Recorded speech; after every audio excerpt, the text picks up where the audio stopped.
Everyone thinks because you're a zombie, you don't know good coffee. Well, they're wrong. There's only one brew that gets my seal of approval. Deadly Grounds coffee is my guilty pleasure. The aroma is so intoxicating. It brings all of my neighbors out of the woodwork. Deadly Grounds coffee. Coffee to die for and zombie approved. It's good to get a little deadly. Use the front door! Oh, they're so disgusting.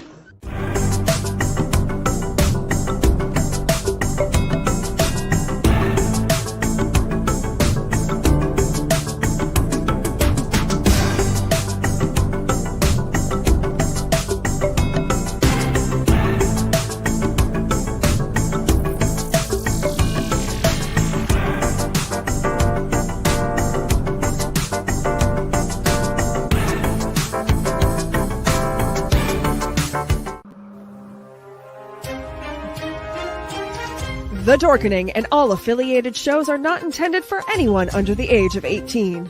The following may contain discussions or scenes that have adult situations, graphic violence, nudity, strong sexual content, and graphic language. This show is intended for mature audiences only. Viewer discretion is advised.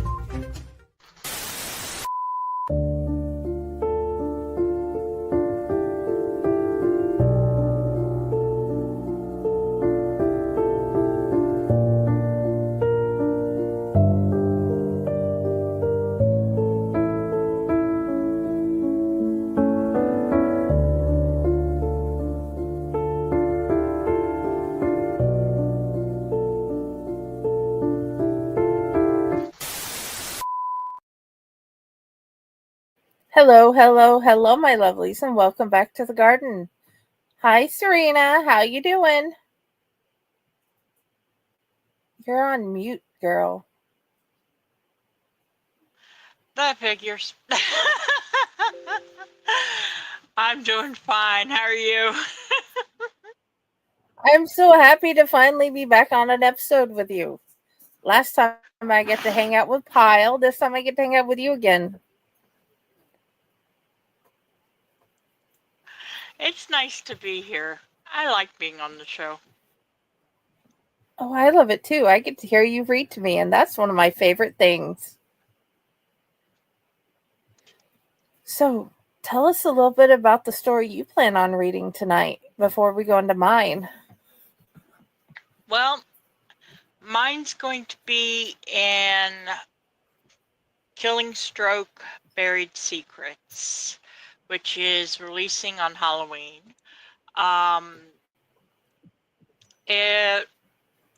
The theme of it was inside the mind of a killer. And I think I did okay with it. I really do. So it has a nice, at least to my mind, a nice twist at the end. Oh, it has a really nice twist, and I love the setting. I spent a whole lot of my childhood in that setting just so I could hang out with my dad.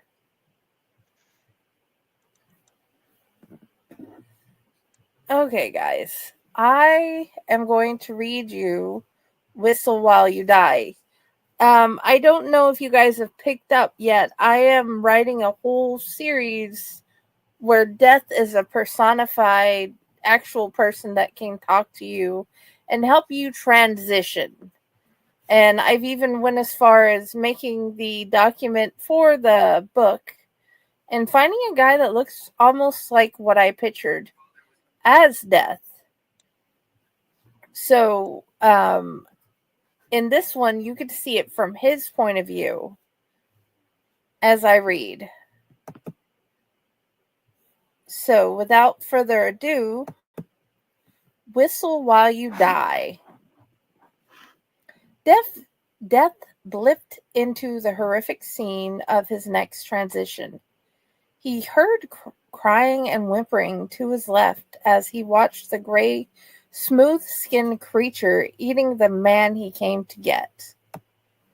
Its sunken eyes glinted in the moonlight as its long, pointed fingers wrapped around the decedent's leg and ripped it off.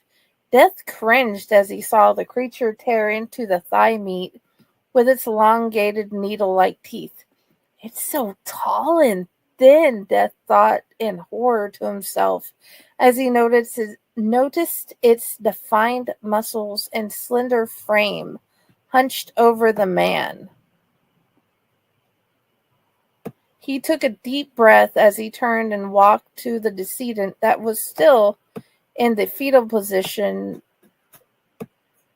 on the forest floor, crying and whimpering. He had to find out why this man did such a stupid thing. He knelt to look at the man. What were you thinking, my guy? The decedent... My mouse is giving me issues today.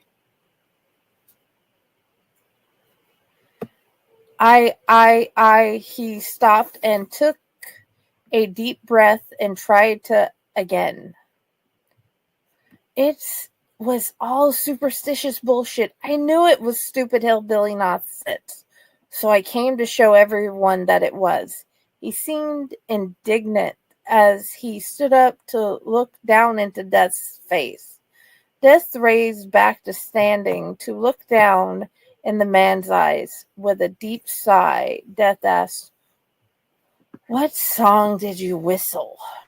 He looked back into the decedent's eyes, unamused at his change in mood after another glance at the thing eating. The mood changed to embarrassment as he replied, "The whistle song. I got so into dancing to it as I sang and whistled, I did not notice the thing coming up beside me," he admitted, then thought for a moment as he looked at Death, as Death rubbed his hand across his own face. "Who are you and how did you find me?" he demanded indignantly. As he got closer to Death, realizing he had to look up and couldn't get up into his face, he didn't seem to like not being in charge, or some man in a suit was questioning his actions. Death smirked and looked down into the smaller man's face as he introduced himself. "Hello, Cooper Canefield. I am the Grim Reaper, also known as Death. I have come to guide you to your afterlife." Cooper stepped back stunned. He looked down at himself, looked back at this creature still gnawing away at his body. He nodded and looked at Death. "I understand I am dead now. But a three-piece suit?" he asked. Death...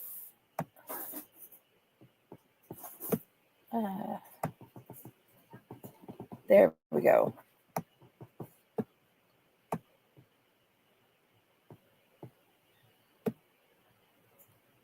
Pardon me. This is... Death smiled and asked, "After being torn apart by a creature we do not name, why would you think me showing up as the popular visage would help you calm down and transition to your next chapter?"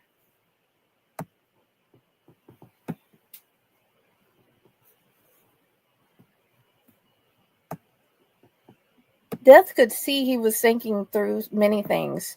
"What have we learned?" he asked, very amused, making Cooper jump. He flinched as he sighed. As he looked up at Death, he mumbled, "Superstitions are not bullshit. Good, good. Are we ready?"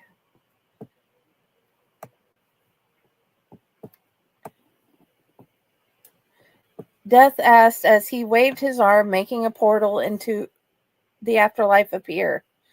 He and Cooper stared at it for a moment. The blue light motioned to Cooper. He saw his face light up as he stepped through. He made sure that Cooper made it through to his family and shut the portal. With Cooper's transition over, he allowed himself one more look at the creature. With a shudder, he blipped into the next transition.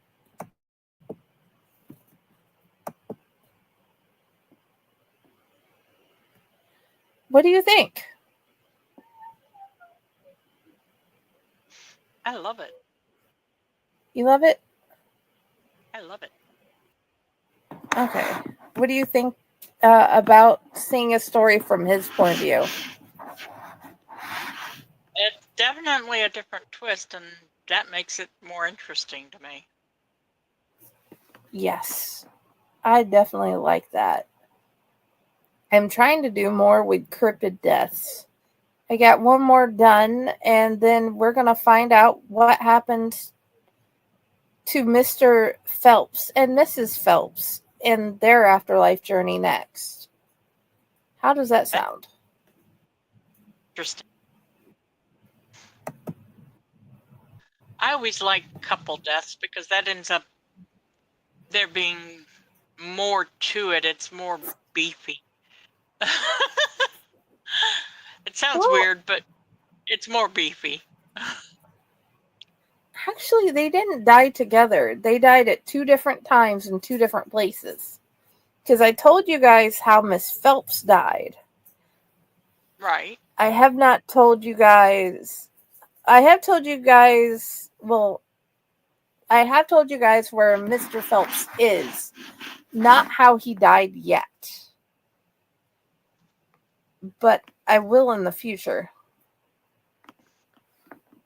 Okay, beautiful, amazing Serena. Will you please read us that amazing story you wrote? Okay, it's called Changes. Let me tell you about how I changed. Sounds cliche, I know. Still, in the grand scheme of things, I think it's an interesting story. I was nothing special before, at least not in my own eyes. I kept my proclivities to a minimum to avoid being caught. The world frowns on those who kill for fun. Though I had so many kills under my belt, I was discreet. That was for safety's sake, you see. The idea of life in a small box didn't appeal to me. I was proud of the count I had amassed. I was bigger than Bundy, and no one knew my name. I was a ghost. The ones I had killed were yet unknown, and I meant to keep it that way. The thing I did not realize then was that there were monsters out there worse than I ever could be. All the blood on my hands had attracted the attention of such a creature. I was being hunted, and I didn't have any clue about it. I went about my normal routine unaware. I limited myself to no more than 1 kill a month. Though I hungered for more, I could not risk the possibility of getting caught. It took willpower to limit myself. I told myself that was part of the process. If I allowed myself to give in to the urges, I would be no more than an animal. That was not something I wanted to be. I wanted to be smarter than the police. I wanted to be strong. I wanted to be cunning. If I gave in to my baser urges, then I could not be any of those things. There are all sorts of monsters in this world, and so many of them wear human faces. I was just one in the crowd. I knew I was a monster, and I was proud of it. I just didn't know there was so much worse out there. I entertained myself with stories about werewolves and vampires, imagining I was something akin to them, hidden away from sight in plain view. I laughed at the shows where the killer was in the morgue or the crime scene unit. That made it too easy. I had to plan everything down to the minute details to avoid being caught. When I was doing this, I worked as a truck driver. Someone transient the world ignored. It was the perfect cover for me. Do you have any idea how many people hitchhike every day? People who disappeared and no one had any idea where. Most were never even missed.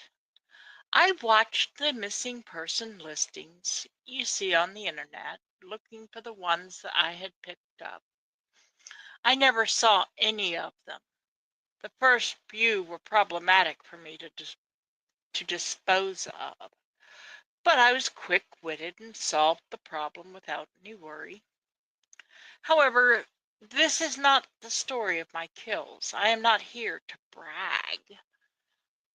That is just to set the scene. I mentioned that I was being hunted. There are immortal things in the world. Some of them protect children. Some of them create the things that go bump in the night. I had attracted the latter, or maybe it was the mixture of the two. I really don't know which. I suppose I had become somewhat cocksure. I was still careful with the ones I had targeted, but I didn't pay attention to the other people I encountered. They were of no interest to me, realistically. I owned the truck, so I rarely had to deal with any passengers unless I chose to. The dispatcher calling me to ask if I could handle a trainee driver was a true surprise. He offered me a double pay for the 2 weeks the trainee would be in my truck. Greed was my downfall here, I'm certain. I jumped at the increase in pay. I figured it was only 2 weeks and I could deal with the delay in my normal activities for that long. My nerves were already jumping by the time I picked up the trainee, though I didn't have any reason for it. The other driver was tall and lean, with long black hair pulled back in a tight braid. His eyes were soft blue, surrounded by lashes enough to effeminate any lesser man. I put my people face on and greeted him like an old friend. He said his name was Azrael. I introduced myself to him with a name that I no longer remember. I did not notice that smile then, but in memory he smiled an almost demonic grin. Or maybe I am embellishing the whole thing with what I know now. Training a new driver is nerve-wracking for any intelligent person. You're letting someone else control your truck. Driving an 80-ton death machine takes skill and awareness. Trainees are not always given more than enough information than they need to get everyone killed. I wish I could say that I was strong enough to refuse the money. I ended up doing it as often as they asked me, though thankfully it wasn't often. I should regret meeting Azrael. The first day was relatively easy and we seemed to get along fine. Dispatch treats training pairs like a team, which means we were expected to trade who would be driving and the other one sleep. I took the first shift at the wheel, leaving the day driving for the newbie. Not everyone is suited for the night shift. I loved it. The roads were more barren and it made picking up hitchhiking pretties easier. I remember when I went to bed, I was surprised at how well this was going. Sleep came easy. The first few times I had taken a trainee before, I had struggled to sleep with someone else driving my truck. I remember my dreams so vividly. I was standing in front of 3 people, and I was terrified. I knew that they were simply not someone that would be good for me to be in front of at any point. It was 2 men and a woman, but not a single one of them looked human. The one in the center was the closest to human looking, over 6 feet with gray skin and blue fire where his eyes should be. His long white hair nearly brushed the ground. The other man was huge with wings, tail, and horns. When I say huge, I swear he was 20 feet in height and built of sheer muscle. The female was gorgeous enough, with a body that made a person think of sin first, except for the textured area on the right side of her face and the horn that sprouted from it. She was the one that spoke to me. Her voice was husky and soft as crushed velvet. The blood covers you like a second skin. What do you think you deserve for your choices? In the dream, I stuttered. What blood? Then I looked down, and all I saw was the blood covering me. It was dripping from me like molasses and formed a large puddle at my feet. I woke up screaming. Azrael was calm sounding as he asked if I was okay. I looked about in a panic. The curtains between the driver and sleeper compartment were still pulled tightly, blocking the light and the line of sight to where we were. I don't think I have ever had a dream like that before. I grabbed a water from the fridge, opened the curtains, and jumped into the passenger seat. I was not feeling like sleeping right then. How long was I down? He raised his eyebrow as he shifted lanes. Nearly 8. We're about 20 minutes away from the truck stop I was supposed to wake you at. This only left me more tired and confused than I had been moments ago. I could have sworn I had just fallen asleep.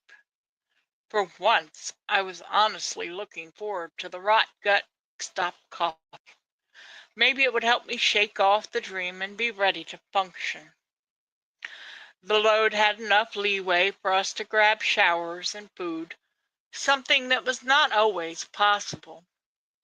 We spent a good hour at the truck stop before moving on. Azrael woke up early, too.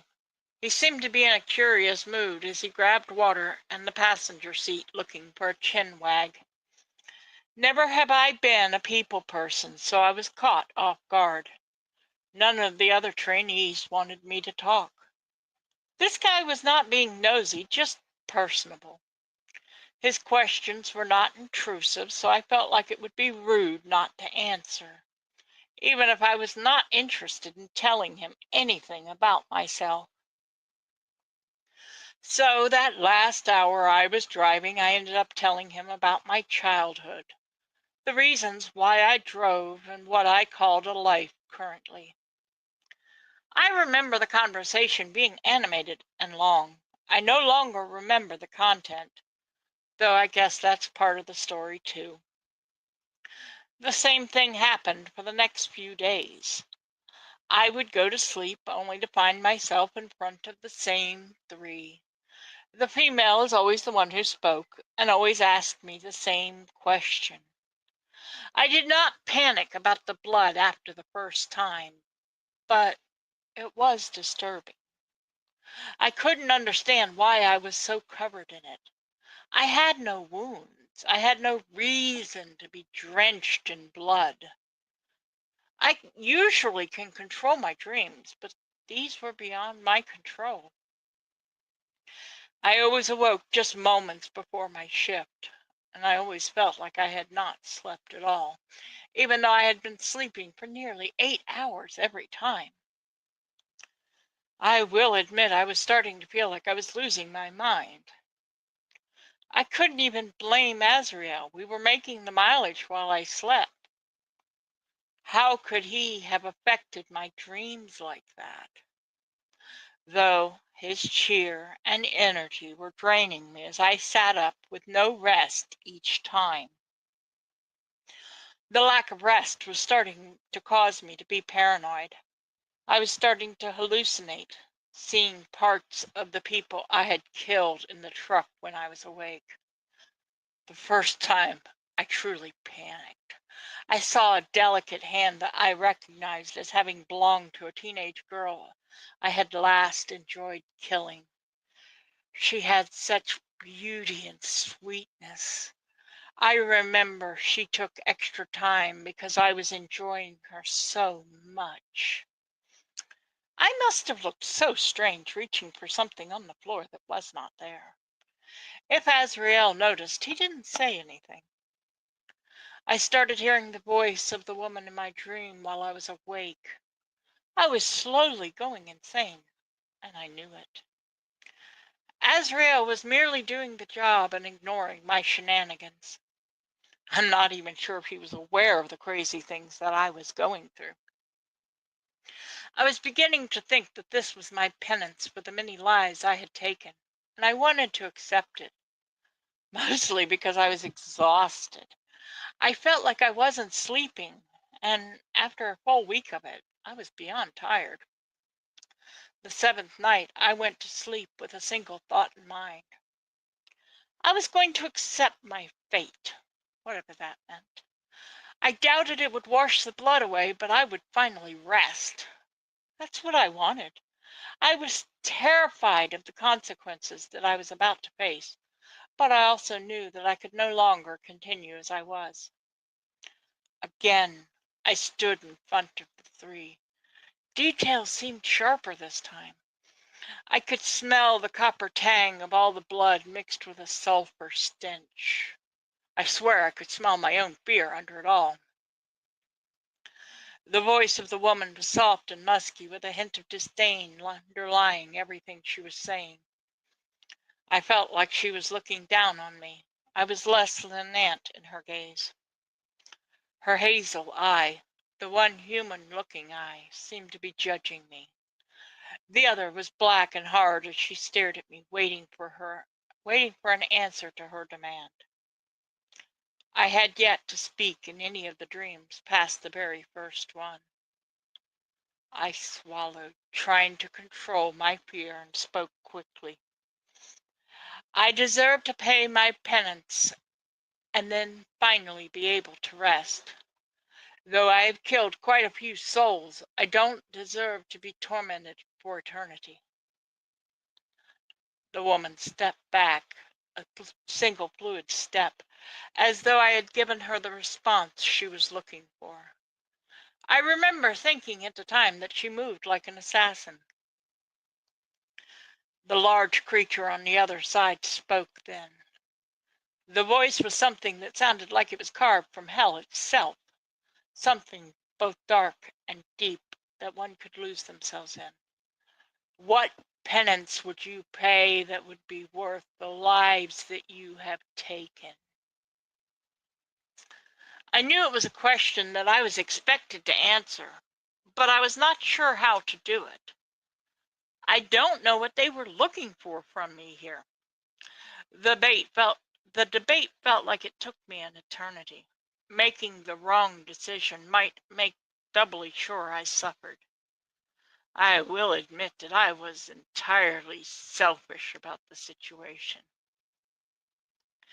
Finally, with an uncertain sigh, I settled for the truth. I wanted to beg. Somehow, I didn't think that would do any good. So I stuck to the truth against my own desires. I don't know. I cannot say that I have any remorse for my deeds. I enjoyed the lives I took. Still, I do not believe that I should be eternally tormented. Asking me to choose what penance I deserve is basically letting me get away with a lighter one. And whilst I am so fine with that, I doubt you would be. The middle one let out a belly laugh that rattled my soul. This was the first sound I had ever heard him make, and it scared me.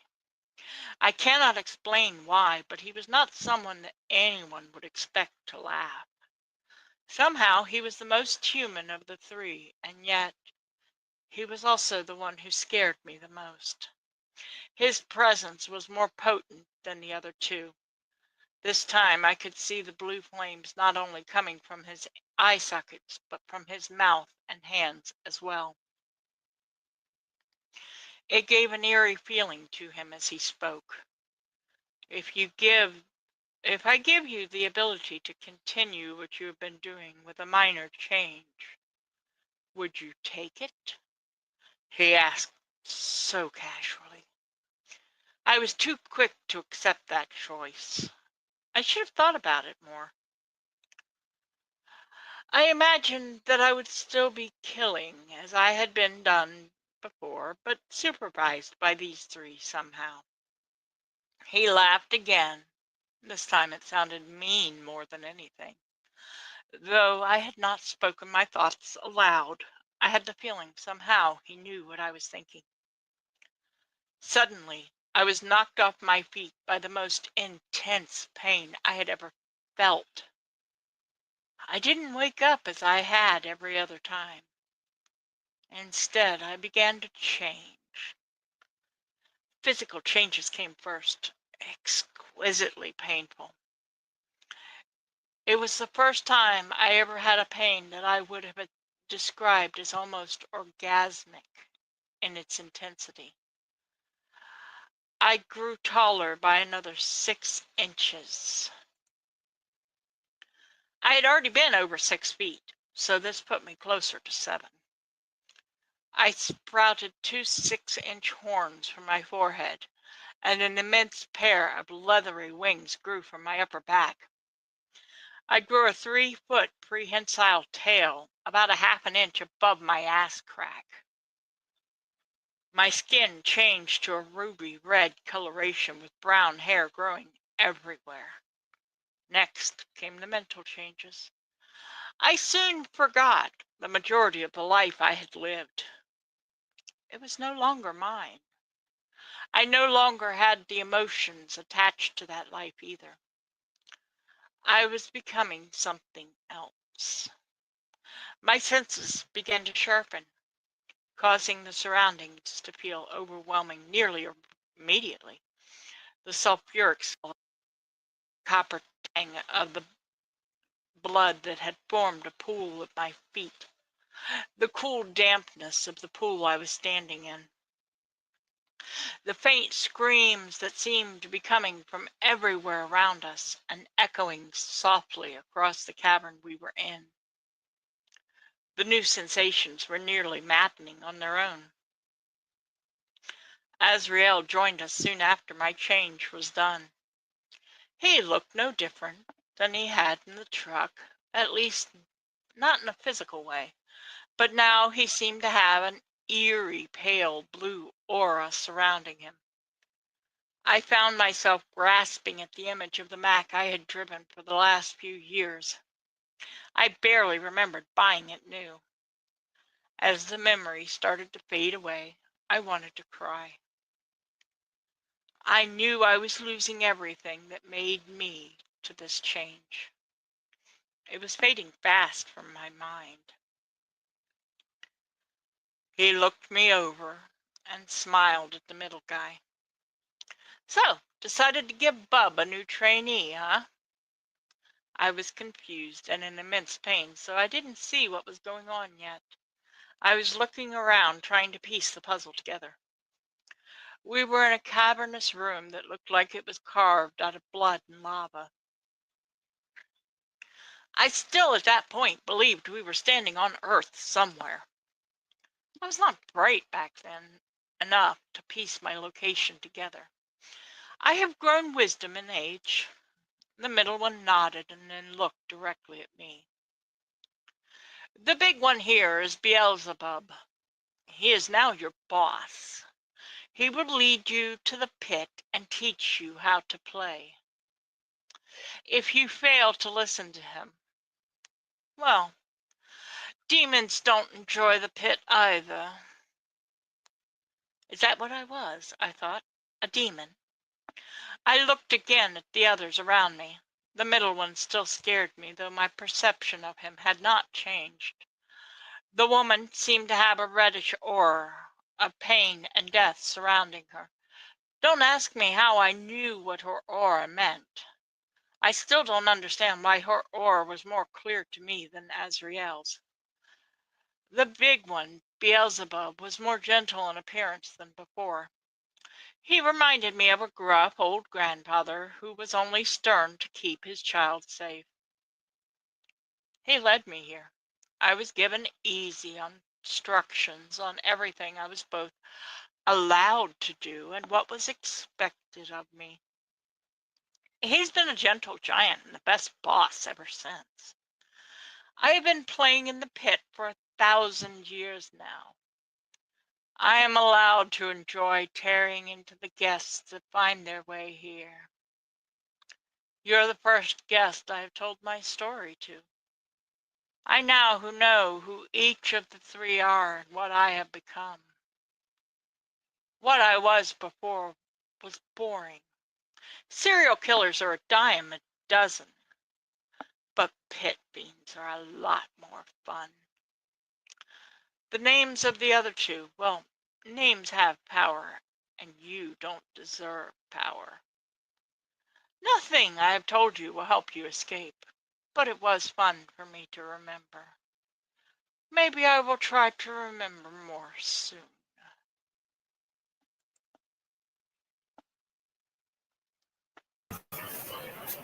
I love that story. I think I did good.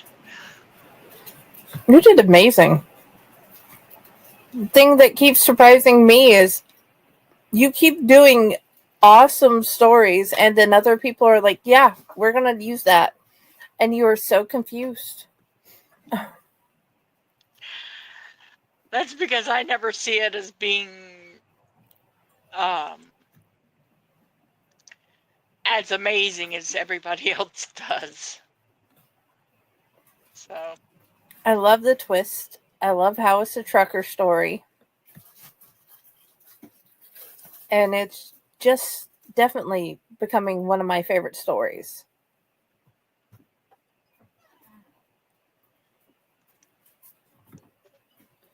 And I look forward to seeing what the story collection you put that in next. Because I know at some point it's going to go into a Serena story collection when you have it made. Yep, it's going to be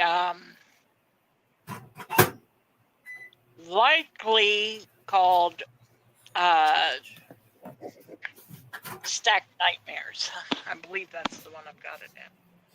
And Stacked Nightmares has quite a few. That will be awesome. Yeah. I look forward to seeing it because I've loved the last two.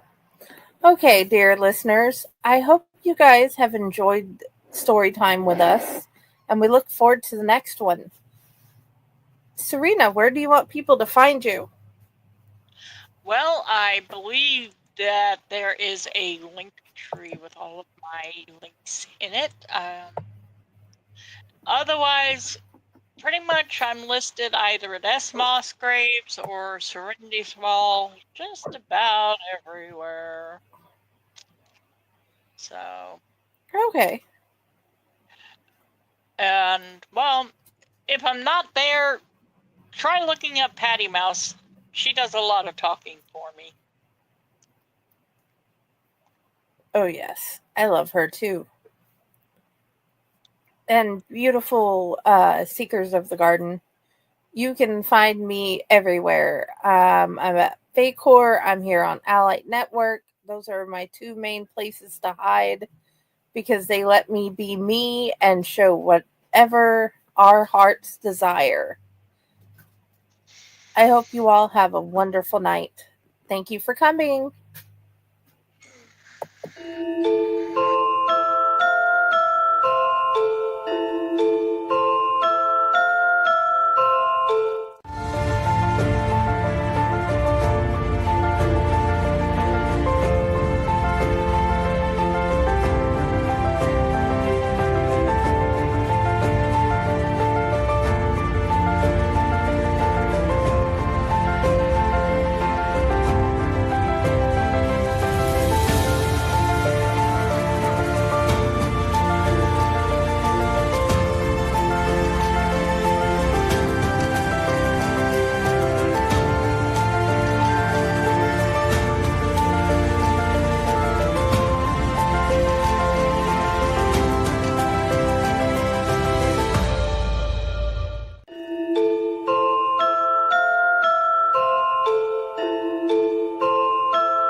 Greetings and shabebans. We are the Retro Reductibus Cephala Podcast, a long-form bi-weekly show that celebrates all the things that made growing up awesome. Well, that sounds good, but I don't know what all those words mean. I think what Parasite Steve's trying to say is that on Retro Reductibus, we explore a range of retro goodness, from toys, video games, and movies, to cartoons, and even snacks and school lunches. Oh. And we do it all with a positive spin, a slew of killer guests, and some very adult language. And you know what else is cool? No. This crazy show is part of the Door King Podcast Network with new episodes every Tentacle Tuesday. What's that? And if waiting 2 weeks for a new episode gives you a sad, know that we drop bonus episodes all the time, like the off-format Crow's Nest and an interview series we call The Brig.